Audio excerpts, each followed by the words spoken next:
So Donald Trump, I know you watch the show. Man, remember, whether people voted for you or not, they're all counting on you. Whether they like you or not, they're all counting on you. The whole world is counting on you. I mean this when I say this. Good luck. Please, do better next time. Please, all of us, do better next time. Do not forget your humanity, and please have empathy for displaced people, whether they're in the Palisades or Palestine. Thank you very much, and good night.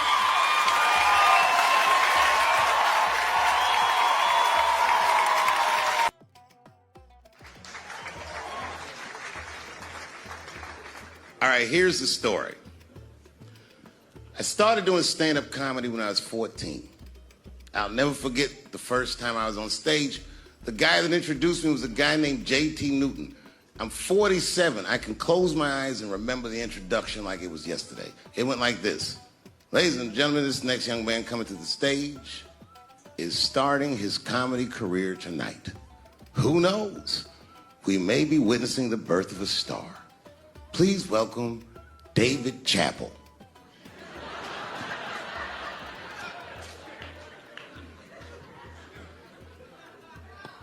From the first time that I ever held a microphone, I was sure this was it.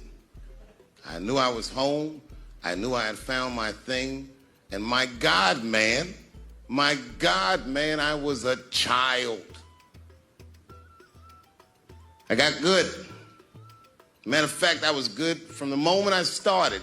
And I'm not saying this to be a braggart. I'm telling you the truth. These old niggas was in awe of me. How is this little boy so poised? They used to say. I was. I mean, you know, I got better, but it started out good. About a year into it, when I was 15 years old, I had written a joke during the AIDS epidemic about having a Goodyear condom. Something, I don't even remember the joke. Something about an industrial strength condom by Goodyear. I just remember all the comedians really liked that joke. And there was an older comedian. And he came to me one night after the show, after he saw the joke, and he said, listen, I got an audition at another comedy club, and I was wondering, do you mind if I do that joke? I just want to borrow it. Now, I'm a kid. I don't know any better. I'm like, borrow it? Well, I guess, sure, if it'll help your career. I let him do the joke. And then weeks later, I was waiting to go on at a comedy club, and he went on before me, and he did the joke. And after the show, I pulled him aside, and I said, hey, man, I don't mind you borrowing my jokes, but you got to give them back. He said, oh, I forgot to ask you. He goes, let me buy that joke from you for $50. And I said, man, I'd do it, but I'm just starting out. I need all the material I can get. The idea being that the more material I can accumulate, the faster I'll be able to make money for my work. I said, I can't do it. I want my joke back. I'll never forget this. Remember, I was a 15-year-old child. This guy was a grown-ass man. He stood up over me so I could see how big he was. And he said to me, really? I can just take it. And he did. I got scared because I was a child. But I never forgot that.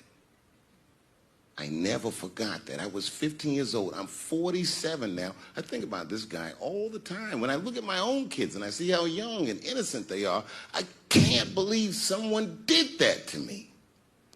And I don't think about it every day because that was the worst thing that happened to me. I think about it every day because that was the first time that someone ever did that to me. But in my career, it has happened many, many times since where someone would intimidate me or scare me and take something that I believe was mine. I'll tell you another story. Now I'm 18 years old. I'm living in New York City, And I just finished my first road tour, which was a very difficult tour. I'll spare you the details. Now I'm back in New York, but my rent is paid, thank God. And I have $60 to my name. And a woman that I had met in Pittsburgh, a bad Dominican bitch,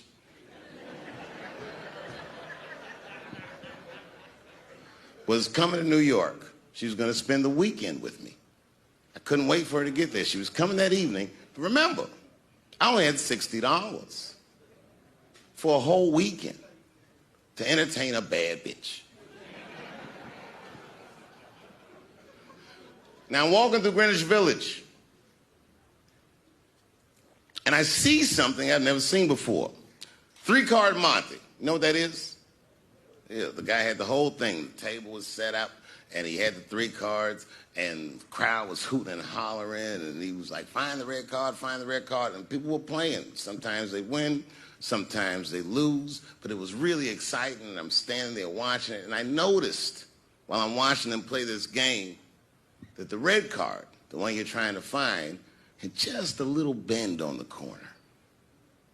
And I'm watching it, and I'm like, yo, this guy doesn't seem to know that red card is bent. I'm going to beat this motherfucker. And I walked up to the table, and I said, let me play a hand. And I put my last $60 on that table, and he starts to shuffle and find the red card, find the red card. And I kept watching that bent card go around the table, make sure I kept my eyes on that bent card. And when he stopped shuffling, and he said, find the red card, I pointed to it with confidence. Here it is right here. And he flipped it over, and it was black. And he took my money. I couldn't fucking believe that. How did this nigga do that? Was that magic or sorcery? I was confused. So you know what I did? I sat there, and I watched him for a real long time play the game. And I realized that all those people who was doing all that hooting and hollering and betting, my God, they were his friends. They were in on the whole thing. I felt so wronged. I felt so stupid. And then the next sucker came up to the table and was about to put his money down. And I said, fuck that, man. Don't put your money there. All these niggas is in on it. It's a trick. And when I said that, the guy that was dealing, and this motherfucker was huge, snatched me up by my collar. Feel how strong he was when he grabbed me. I was a skinny little guy. And he was gonna maul me. And the only reason he didn't, I'm sure, is because he saw the fear in my face. And that fear, he looked at me. I saw his eyes go from hard to soft. He softened. Then he looked at me like the way a father would look at a child. And he said to me, young man, don't ever come between a man and his meal. I never forgot that either. Most niggas would have to run the streets for years to learn a lesson that profound. It took me 2 seconds. Never get between somebody and their paper. Taking a man's livelihood away from him is akin to killing him. Do you know why Prince, the famous rock star that was a friend of mine, do you know why he called himself the artist when he came back? He calls himself the artist because that's what they call us in our contracts. Oh, these contracts are crazy. You should hear the terminology they say in these contracts. To use your name and likeness in perpetuity throughout the universe. Who the fuck could possibly know what that means? Nobody does. It's so complicated, in fact, that when you're a kid like me, you have to hire somebody to tell you what that means. And you sit down at a table and you do the contract game. And that's how I got with Comedy Central.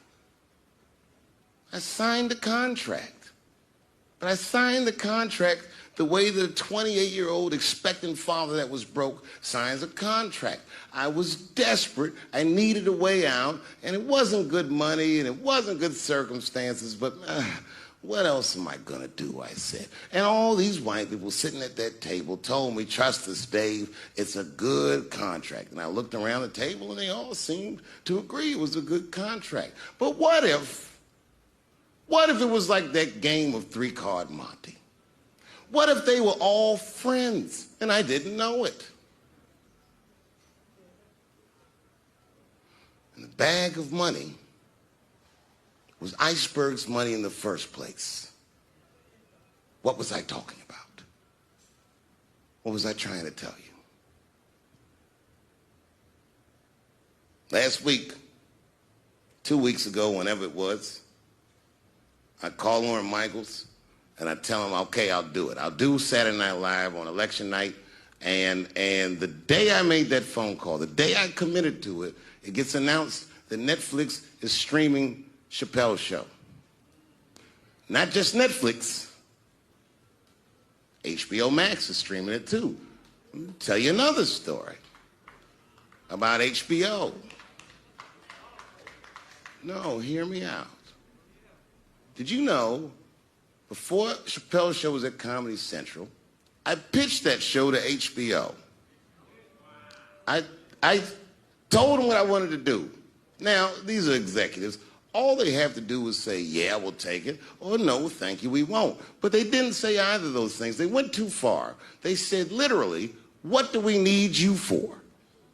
That's what they told me, as they kicked me out of the office. What do we need you for? And here we are, all these years later, and they're streaming the very show that I was pitching to them.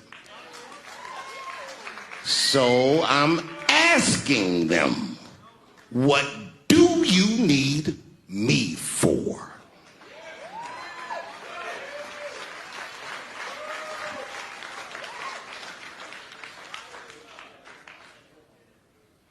People think I made a lot of money for Chappelle's show. When I left that show, I never got paid. They didn't have to pay me because I signed the contract. But is that right? I found out that these people were streaming my work, and they never had to ask me, or they never had to tell me. Perfectly legal because I signed the contract. But is that right? I didn't think so either. That's why I like working for Netflix. I like working for Netflix because when all those bad things happened to me, that company didn't even exist.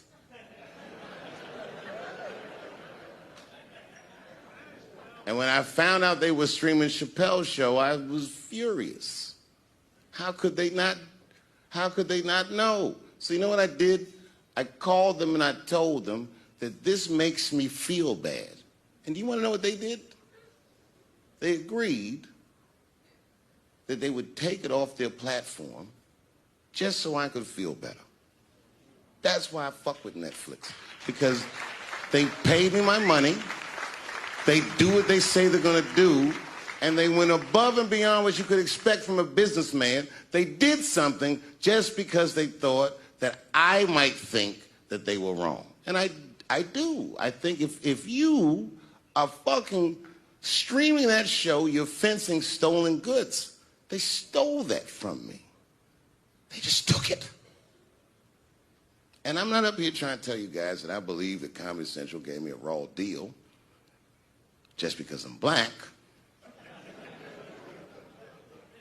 I believe that they gave me a raw deal because this fucking industry is a monster. It's the same monster that these Me Too bitches was trying to tell you about. But they hate the monster for how it fucks. And I hate that monster for how it eats. But my God, man, it's the same monster. When I quit the show, all my friends would say, well, fuck them, Dave. Why don't you just do Chappelle's show at another network? Yeah. And why doesn't a slave run from one plantation to another plantation? Because the master over there might be nicer. My God, man, I was trapped. You know what? Tell you the truth. Tell you the truth. I've even thought about coming back and doing another Chappelle show. Well, but if I do, I can't call it Chappelle Show because my name and likeness is being used by them in perpetuity throughout the universe. It's in the contract.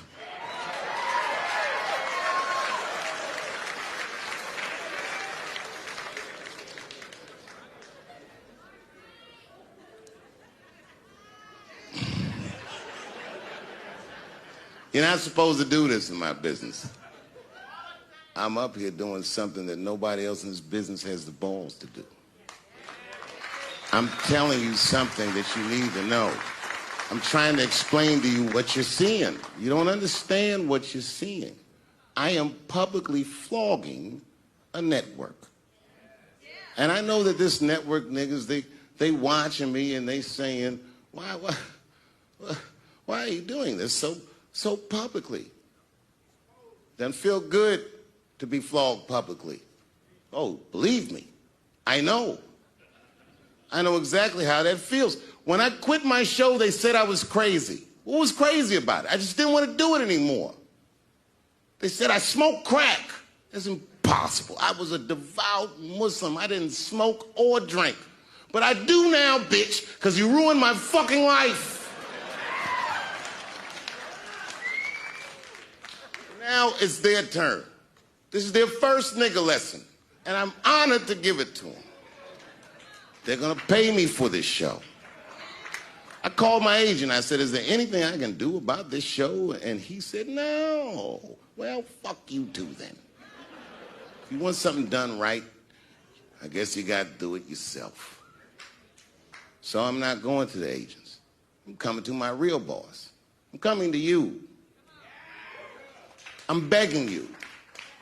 If you ever liked me, if you ever think there was anything worthwhile about me, I'm begging you, please don't watch that show. I'm not asking you to boycott any network. Boycott me. Boycott Chappelle's show. Do not watch it unless they pay me.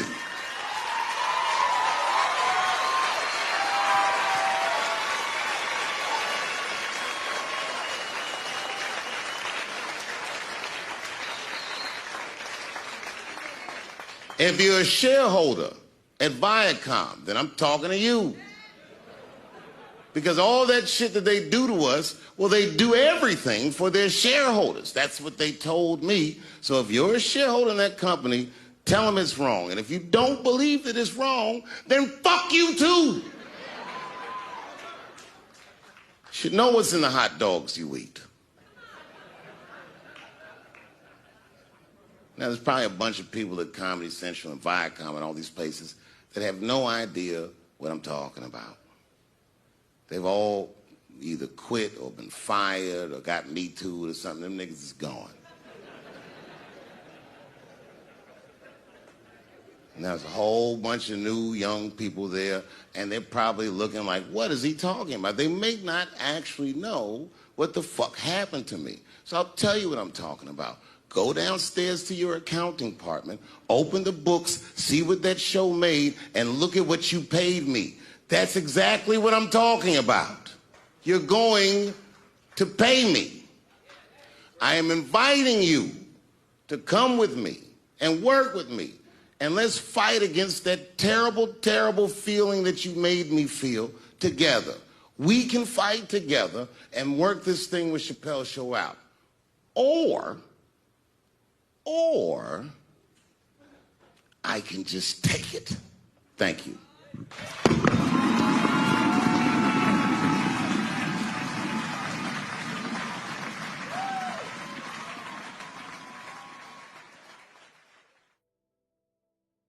I am not saying that to say that trans women aren't women. I am just saying that those pussies that they got, you know what I mean?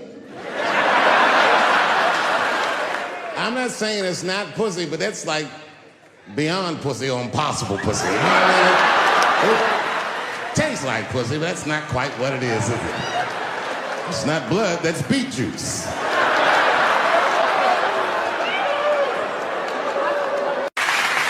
But I can't say the word faggot. And she said, because, David, you are not gay. I said, well, Renee, I'm not a nigger either.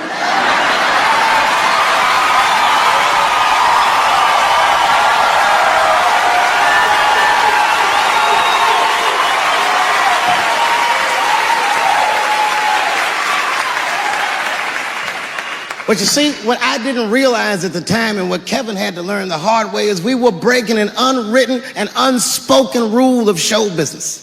And if I say it, you'll know that I'm telling you the truth. The rule is that no matter what you do in your artistic expression, you are never, ever allowed to upset the alphabet people. You know who I mean. Those people that took 20% of the alphabet for themselves. I'd say the letters, but I don't want to conjure their anger. It's too late now. I'm talking about them L's and them B's and them G's and the T's. People be surprised. I have friends, all kinds of letters. Everybody loves me and I love everybody. I got friends who are L's, I got friends who are B's, and I got friends who are G's. But the T's hate my fucking guts.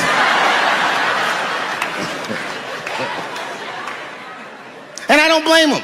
It's not their fault, it's mine. I can't stop telling jokes about these things. I don't want to write these jokes, but I just can't stop.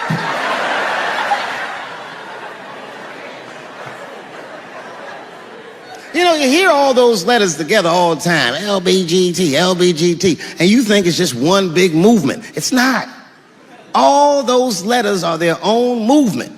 They just travel in the same car together. And my guess is,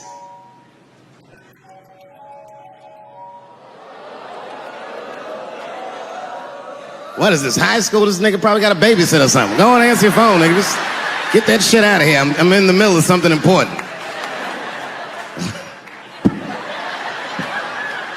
Wouldn't it be funny if we made fun of him? He's like, and he went outside like, hello? Mama's dead. Oh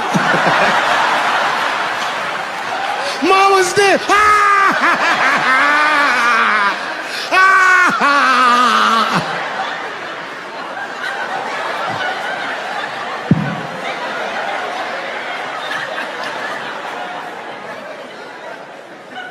That was a weird timed phone call, wasn't it? It's like his phone is gay.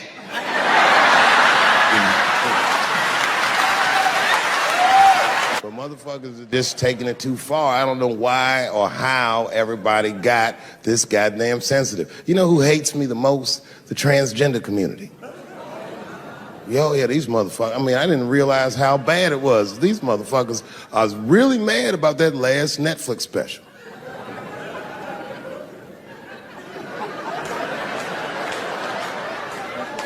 It's tough, man. I don't know what to do about it because I like them.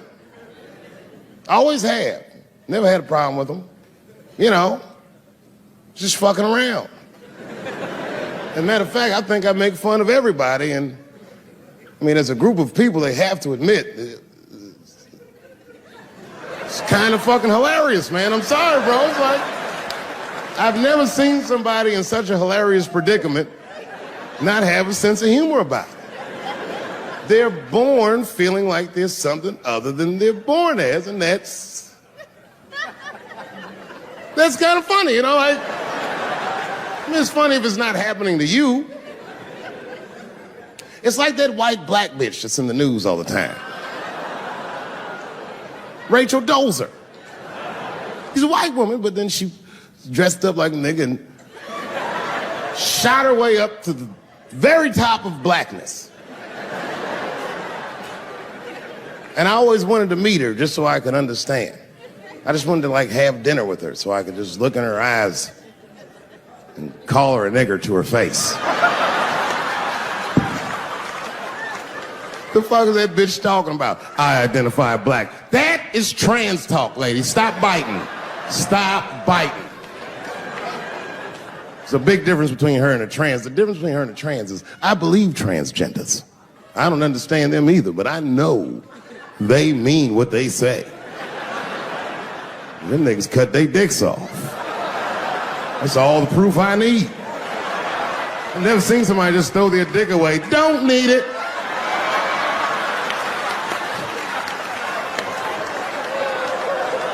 I don't understand, but I believe you and I support your decision, motherfucker. But how far is Rachel willing to go? What is Rachel willing to do so that we blacks can believe that she believes she's actually one of us? Bitch, are you willing to put a lien on your house? Invest in a mixtape that probably won't work out?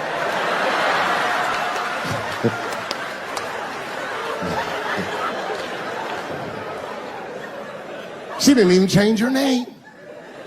Didn't even change her name. Her name is Rachel. I can't believe in that name. If you want my support, you're gonna have to change your name to the blackest shit I've ever heard. Bitch, you're gonna have to change your name to Draymond Green. I don't know a blacker name than that. That shit is black on paper. If you type Draymond Green into Airbnb, that shit will log off automatically.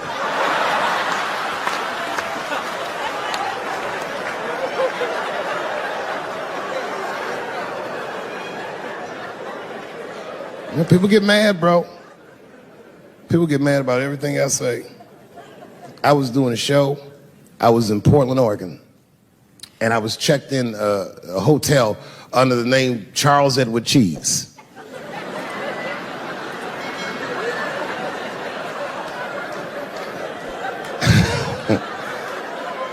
I came back, and there was a note. It was like a letter on my desk. It was addressed to Mr. Cheese.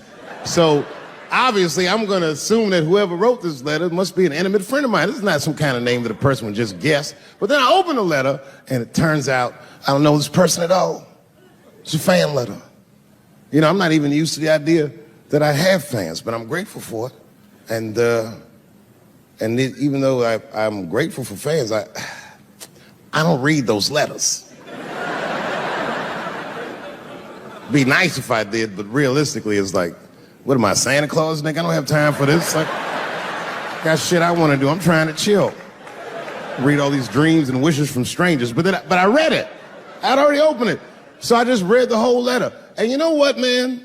Whoever wrote this letter truly loves me. I mean, they were really fucking nice in the letter. And then they described to me what it was like to come to the show, how excited they were, how much fun they were having. And then they said that when I got to my jokes about transgenders, that they were, quote, devastated. Because it turns out that whoever wrote the letter was transgender. Now, I'm going to be real for a second. You got to understand, I never feel bad about anything I say up here.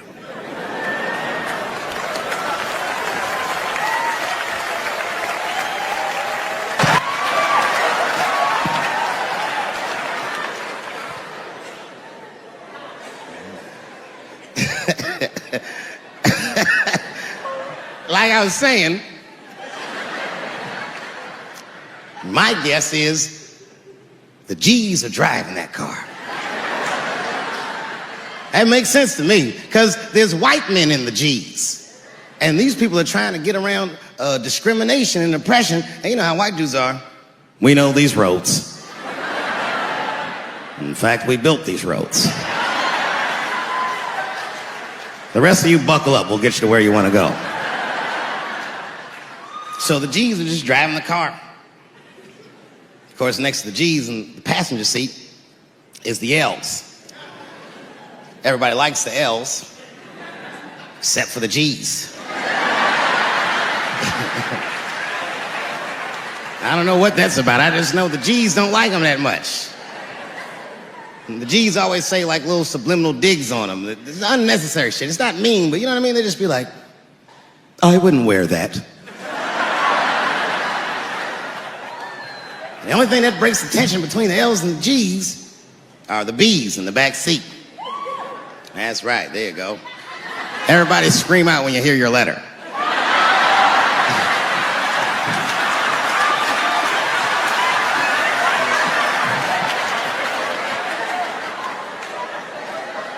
If it's one thing that the L's and the G's agree on, is that the B's are fucking gross. They seem greedy to the L's and the G's, you know what I mean? Because they're just sitting in the back seat like, yeah, man, I'll fuck anybody in this car. What's going on, man?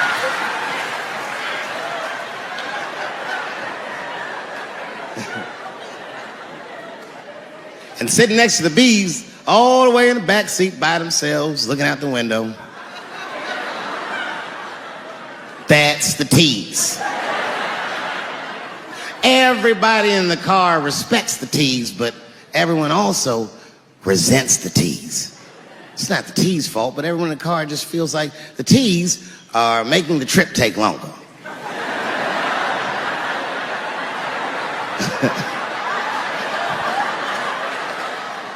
Anything the T's say gets on everybody's nerves. And then the T's don't even say anything bad. They just be in the back talking to themselves.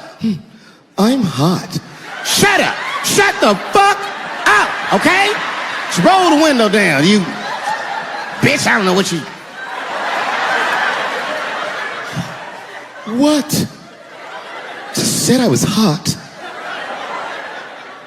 Can you pull over at the next exit? I need to use the restroom. There is not a restroom for you for 4 states, nigga. Will you just shut the fuck up so we can get where we're going?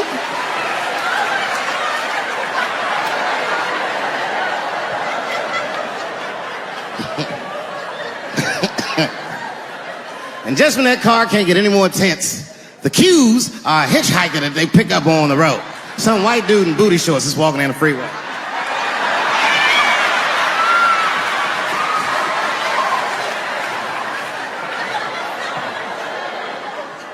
The G's see him.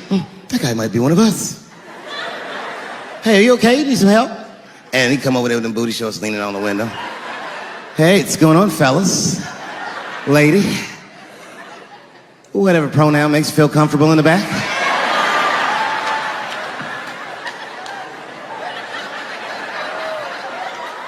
Yeah, I don't really know where I'm going. I don't know if I'm gay or I'm straight or whatever. All I know for sure is that I really want to get in this car.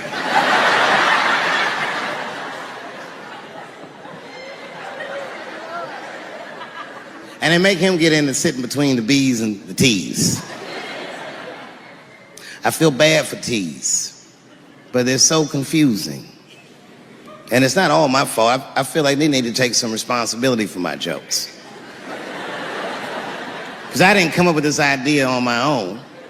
This idea that a person can be born in the wrong body. But they have to admit, that's a fucking hilarious predicament. It's really fucking funny. If it happened to me, you'd laugh, wouldn't you? That wouldn't be funny if it happened to me? I think it would be. What if it did? What if I was Chinese, but born in this nigga body? That's not funny.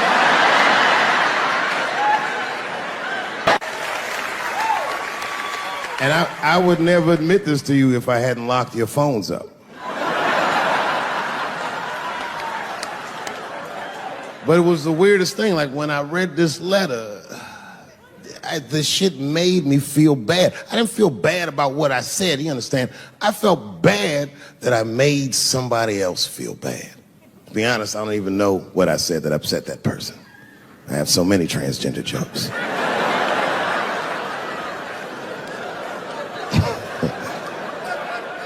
But I feel like it was probably this joke I'm about to tell you right now.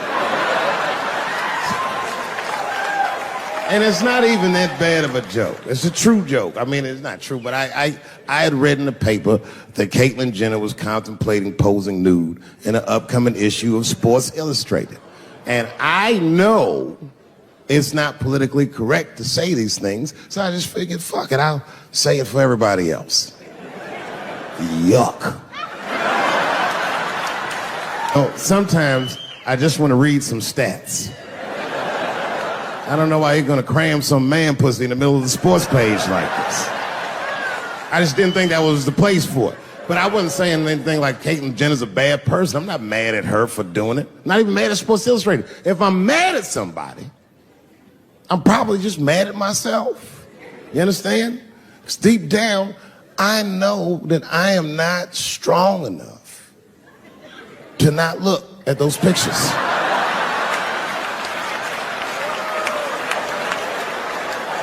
And I don't think I'm ready to see what she's trying to show me.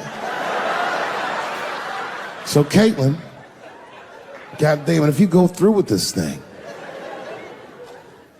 bitch, you better go hard or go home. I want you to go all the way. Hustler style. Do you know what hustler style means, miss? That means spread the lips.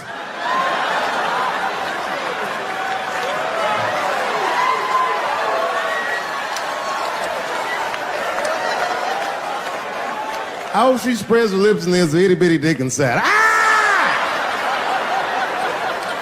The show is behind the curtains.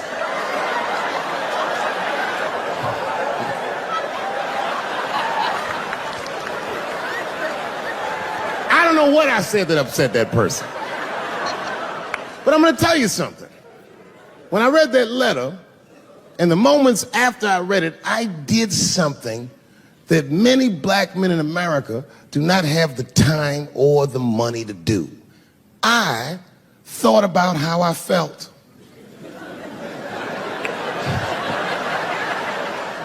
I asked myself a very basic question that I don't think I ever directly contemplated. I said, man, Dave, if you're writing all these jokes, do you have a problem with transgender people? And the answer is absolutely not. The fuck do you guys think I am? I don't understand all the choices that people make. But I do understand that life is hard and that those types of choices do not disqualify you from a life with dignity and happiness and safety in it.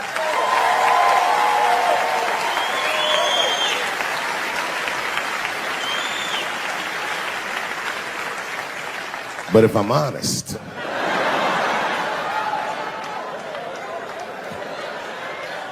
my problem has never been with transgender people. My problem is transgender people. I just feel like these things should not be discussed in front of the blacks.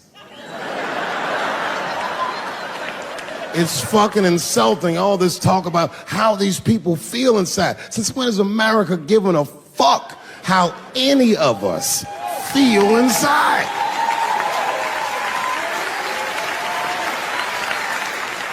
And I cannot shake this awful suspicion that the only reason everybody is talking about transgenders is because white men want to do it.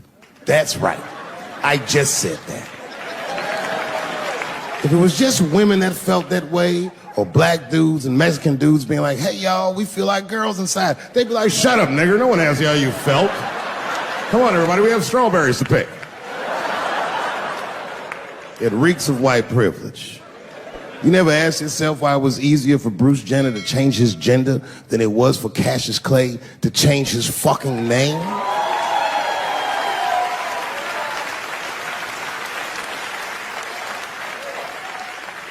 And if I were to be brutally honest, the only reason I ever been mad at the transgender community is because I was at these niggas for 6 songs straight. I had no idea. And then the lights came up and I saw them knuckles. I said, oh no! And everybody was laughing at me. Hi, world star. I said, why didn't you say anything? And then I heard that sultry voice. I didn't say anything, Dave Chappelle, because I was having a wonderful time. And I wasn't sure how you'd feel about it. I said, you knew how I'd feel. And she said, I'm going home. I don't want any trouble from you. I said, home, it's only 2 songs left. I mean, we might as well finish the night. And we ended up having breakfast together.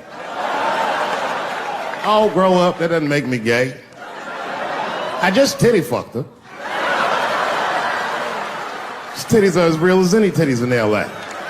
It's 2 o'clock in the morning, I was just borrowing a little friction from a stranger. Whoops! Although Dave Chappelle, the black American, he was a little jealous. I was like, how the fuck are transgender people beating black people in the discrimination Olympics? If the police shot half as many transgenders as they did niggas last year, it'd be a fucking war in LA. I know black dudes in Brooklyn, hard street motherfuckers that wear high heels just to feel safe.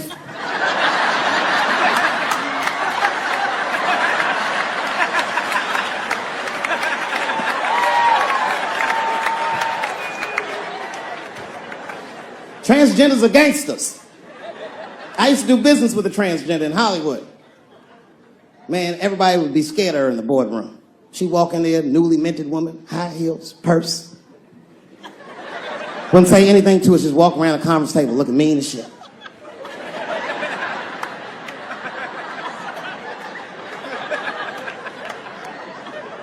And then she walked to the head of the conference table, stare at us all, reach in her purse, pull her old dick out and throw it on the table. Let's talk business, gentlemen. Ah!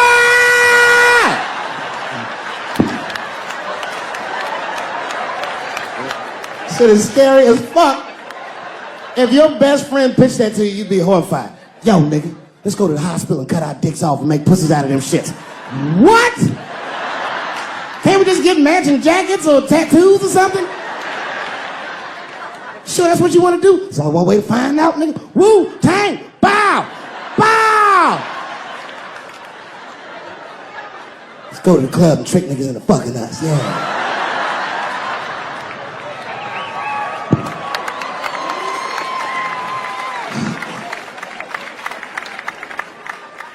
The third time I met O.J. Simpson.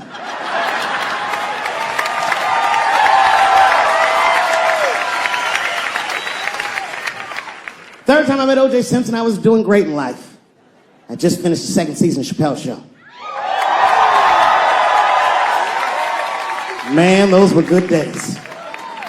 I was playing a comedy club in Miami, the Improv. I don't know if you've ever been, but if you have, you'd know. The door for the green room is right on the stage. Can you imagine such a thing? If I walked out of the door of the green room, bam, I'm just right here. It's right from the dressing room. And I did that. I walked out, and the whole crowd was like, hooray! And I looked, ma'am, as close as you are to me, I saw him as soon as I came out, the juice. And I saw recognition in his eyes, and it filled me with pride that he knew who I was. I didn't acknowledge his presence because it was a white audience, and I didn't want to start a panic. But I did my show. Show went great. I said, good night, everyone. They all said, yay! And I didn't say nothing to OJ, but I just gave him a signal, let him know I knew he was there. And I walked into the green room, and OJ was already in there. I was like, how the fuck is this possible?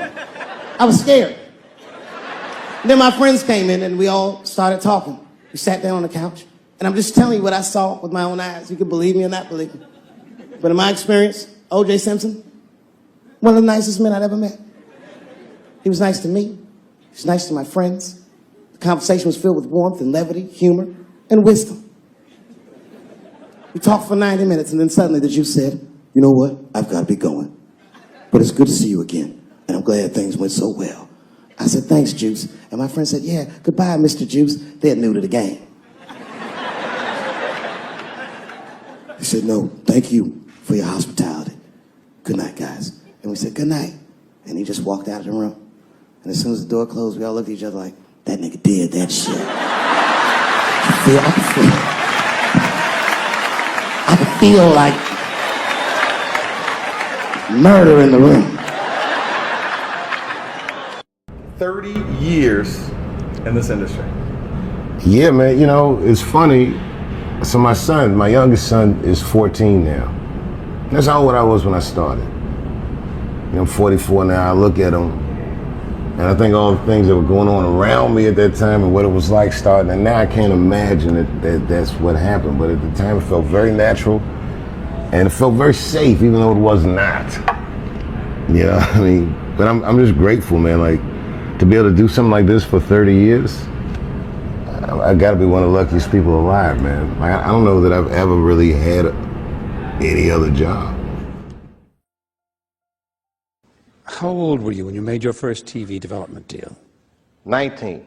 My mother and my grandmother were freaked out. You know, I was the first person in my family not to go to college that had not been a slave. Right.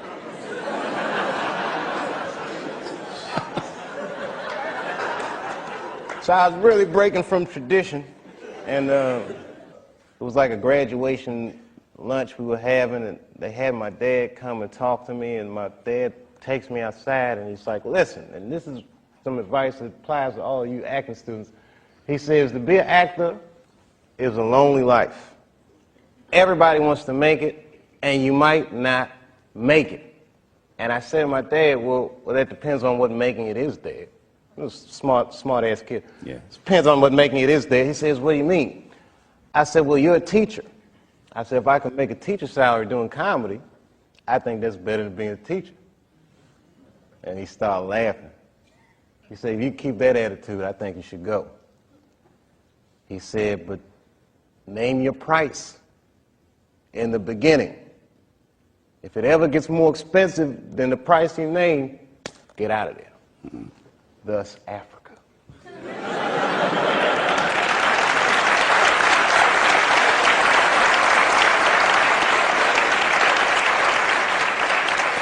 When Martin Lawrence was in that chair, we talked about Blue Streak. I love that dude. He played a role in your life, I believe. How do you feel about him as a person, as an artist? Martin Lawrence is the guy that showed everybody you can make it from D.C. to Hollywood.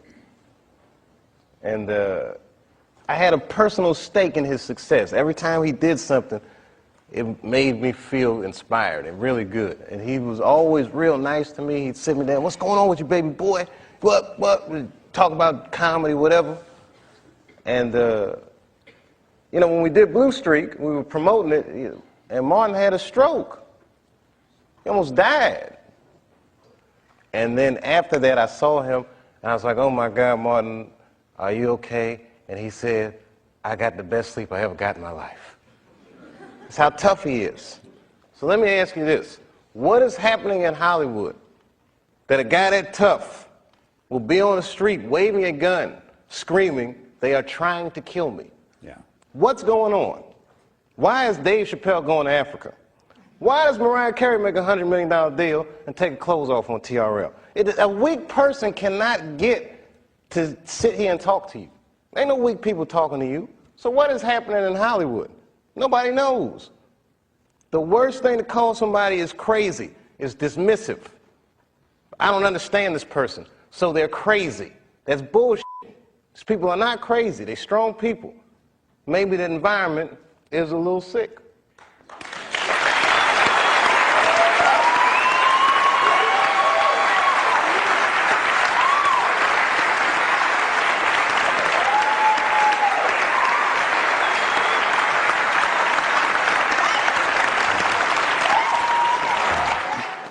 You know, in the past, I used to always tell a lot of jokes about white people.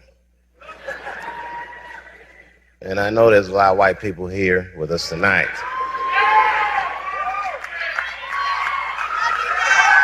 Good evening, whites. Everybody knows what it's like to be embarrassed or to be felt marginalized. The implication is authority. Nobody likes authority figures. When I say jokes about white people, don't think for a second that I'm talking about you.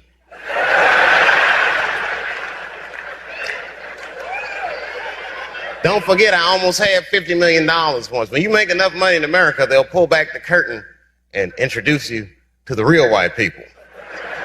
You guys just think you're white. Dave Chappelle is very intelligent. He's well raised. That goes without saying. A person who is well raised knows to to respect the elders. It doesn't mean that you have to agree with anything, even a little bit of what the elder says, but you respect the elder for surviving. It's so much bigger than money, though, Dave. It's so much bigger than money. Oh, no, it was bigger than money. But you know what? I watched one of these nature shows one time, and they were talking about how a bushman finds water when it's scarce. And they do what's called a salt trap. I didn't know this. Apparently baboons love salt. Okay. So they put a lump of salt in a hole, and they wait for the baboon. The baboon comes, sticks his hand in the hole, grabs the salt makes his hand bigger, and he's trapped. He can't get his hand out. Now, if he's smart, all he does is let go of the salt. Baboon doesn't want to let go of the salt. Then the bushman just comes, takes the baboon, throws him in the cage, and gives him all the salt he wants. And then the baboon gets thirsty. The bushman lets him out the cage. The first place the baboon runs to is water. The bushman follows him, and they both drink to their fill. And in that analogy, I felt like the baboon. But I was smart enough to let go of the salt. Well, veteran of comedy, people look to you to kind of clear the fog that we as Americans go through. I know you take that seriously, but is that a big burden on you, that people look to you for clarity, they look for you for truth?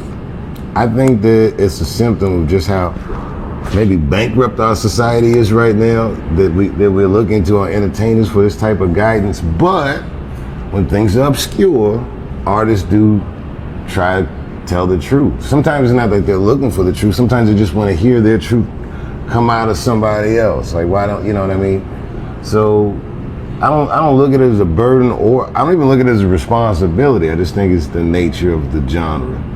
And I think that one of the things that's special about our genre in this day and age is that it's very engaging. It's very personal.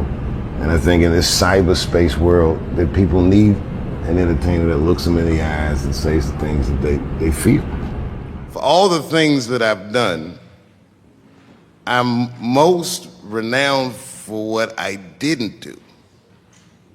I've made decisions in my career that a lot of people have called insane. 2004, had a $50 million deal on the table, and in a crisis of conscience, flipped the table over and walked away. Went to South Africa. Everyone said I was running away from the money. That is not true. In fact, I still want that money.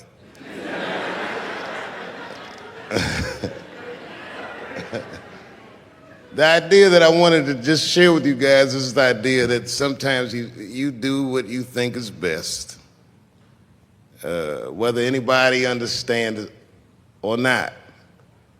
I heard a story about my father where someone told me he used to do statistics for a company in D.C. The company he did statistics for started doing business with the South African government, so he quit his job. It's caused a lot of problems between him and his wife. It's hard for a man when he can't provide for his family the way he wants to, and he suffered through it. And a generation later, when I had my crisis of conscience, I was able to go to a free South Africa and get away from the heat. This idea that what you do in your lifetime informs the generations that comes after you is something I keep thinking about, something that is so much bigger than just ourselves. I just want you guys to remember, you know, that right now there's this thing where ethics aren't what they used to be. This idea that people are trying to replace the ideas of good and bad with better or worse. And that is incorrect. You gotta keep your ethics intact, because good and bad is a compass that helps you find the way. And a person that only does what's better or worse is the easiest type of person to control. They are a mouse in a maze that just finds the cheese. But the one who knows about good and bad will realize that he's in a maze. This is my last question for you. You don't do many sit-down TV interviews. Why is that? Because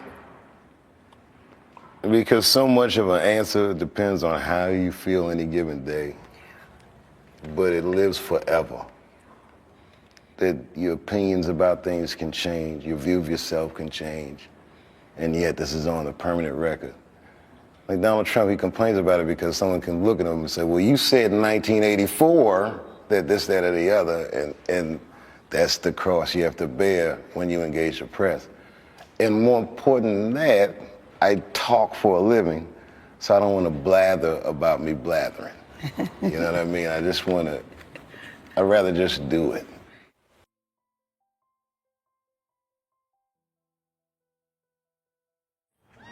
Well, this has been fucking wonderful. I don't know what to say, man. I don't even want this night to end.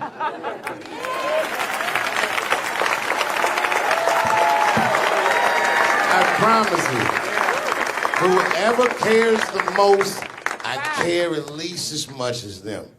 I know what I got, because I lost it all. I gotta tell you something, and I don't talk about it often.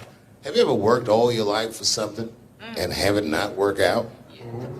That happened to me. It was tough. Think about it. I was gone for 12 years. It's not a little bit of time. It was hell. I watched other niggas that I knew become very famous. I watched the world go on without me. I mourned the loss of it. And after a while, I didn't care. Coming back was terrifying. I understand what I am. I really do, more than anybody. Like when they write about me in history, I'll be dead reading it like, yeah, I knew they'd say that. They say that a person can't dream of a face they've never seen. Can't believe that's true, but it's probably true. Boy, I got a long bank of faces. 32 years, I could close my eyes, I could think of any night. There's so many faces. Every night, most nights, they're all looking up, smiling. You have no idea what the world looks like from there. All different races, all different colors, all different kind of beliefs, just looking at me, smiling for 32 years, night after night.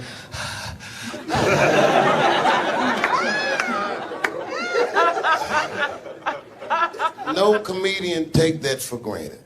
I swear to God, this might be the noblest of professions. Robin Williams had a bar that I loved. He said comedy is the only job you can have where you can use everything you know. And that's true. You can use more than you know.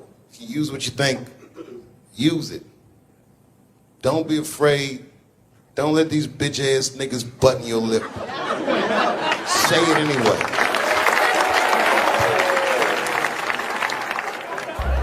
I first became aware of Dave Chappelle right around before the first Nutty Professor, because I was supposed to play that role that he played. And then I kind of saw him, and I was like, hey, that guy, right, that kid would be funny playing that role. I try to be peaceful, but next, it's time for Reggie to karate-size your ass. Woo! Dave is so much smarter than everyone. Like, Dave is one of the most, maybe the most intellectual comedian ever. It took us 400 years to figure out as a people that white people's weakness the whole time was kneeling during their national anthem. That's a brittle spirit. That's right, nigga. On the rockets, regular. Ah! Ah! What are you doing, nigga? Stand up! He stretched the art form and his impact on the culture. He is the voice of his generation, without question. Nobody's even close to him. But all jokes aside, Kevin Spacey shouldn't have done that shit to that kid. He's 14 years old and was forced to carry a grown man's secret for 30 years. Jesus Christ, he must have been busting at the seams with that one.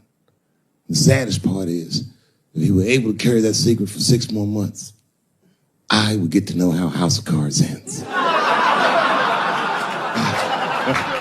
Loved was, I can't believe that I've been in this business long enough that we're like the older guys now.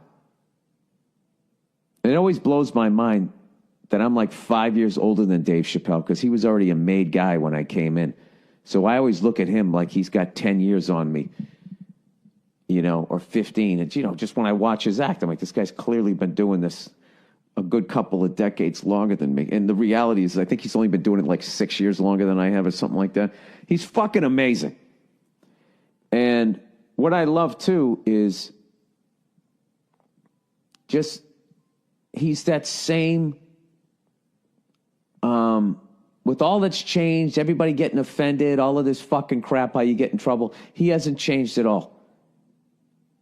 He's just like that same guy that I saw way back in the day when I used to go to the Boston Comedy Club and watch him go on at like 2 a.m. and just start murdering at 2 a.m. And I remember I used to always sit there going, how do you do that? How are you that funny at 2 a.m. in front of a crowd that gave up on the show like an hour ago, and they're tired and they just want to go home? That second he steps on stage, boom, he just starts fucking killing. Dave's a beast. Dave's a beast, man. That's the only man that puts a little fear in my heart. I'm like, okay, it's real. What's he doing? Do you watch him? Do you watch him? Totally. You study? Totally. I got Chappelle. I got an app. I follow him. I'm like, my man Prince Paul always says, competition keeps you in condition. True. So yeah, that's my man right there. The other real special shout out I gotta make, because none of this would have been possible on any level without this person, is my mother. Mom. My mother. Mom. You have no idea what I put this woman through. If you had just given birth to me, that would have been more than enough. But the fact that she raised me and raised me well, we had a real oral tradition in our house. I knew the word griot when I was a little boy. A griot was a person in Africa who's charged with keeping the stories of the village. Everyone would tell a griot the stories, and they would remember them all so that they could tell future generations. And when they got old, they'd tell them to someone else. And they say in Africa, when a griot dies, it's like a library was burnt down. And my mother used to tell me, before I ever thought about doing comedy, she said, you should be a griot.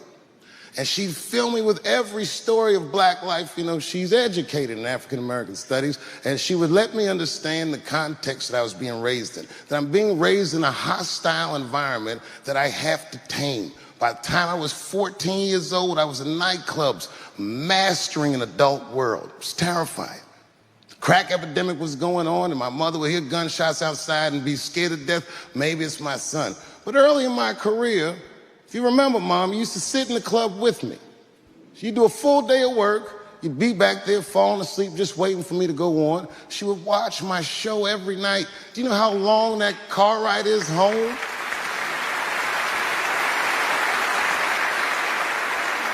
How many of you have ever heard your mother say, pussy jokes were a little too much tonight, son?